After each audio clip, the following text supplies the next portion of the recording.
Maryland's new hands-free cell phone law takes effect today. Joining us in the studio now is John Townsend. He is the manager of public and government relations for AAA Mid-Atlantic. John Townsend, good to see you again. Good to see you, Kojo. Do you have a cell phone? I do, right here. Is and it I off? have it's off. Okay.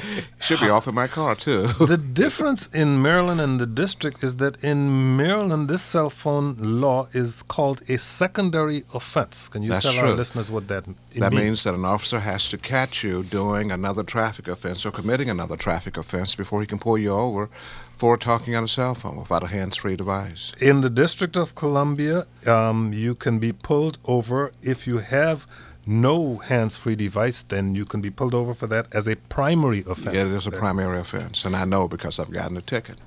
You have? Yes. Yes. Virginia. That's a AAA secret. Virginia. Oh, not anymore. Virginia has no law against driving while using a cell phone. That's true. You feel it's easier to pass bans on texting while driving. Why is that? I think lawmakers think that it's young people who do this, who text while drive, but our surveys show that trillions of text messages were sent last year, and now it is being utilized by every age group. And so there's been a creep in this use of texting while driving, and I think the legislation and lawmakers haven't caught up with that yet. Perhaps that's the most pernicious form of distracted driving, and it really needs to be banned. As a matter of fact, AAA is pushing for a 50-state ban on texting while driving. But it's in Virginia where we don't have these laws. Is there Well, Virginia has any texting. statistics to show that there are more wrecks from people using cell phones or texting? Or is there some statistic that says in Virginia you take your life in your hands because people are talking and driving, as opposed to D.C. where it's been against the law for a year? Well, I think that the statistics and the research is catching up with that. We know in Maryland, for example, that 1,300 people died in a 10-year period because of what is called inattentive driving. And the Could numbers be putting on makeup to eating a hoagie sandwich. It could be a host of things. What is it? It's defined in Maryland as inattentive driving, and we have that problem. It's pernicious not only in Virginia and the District of Columbia, but also across the nation.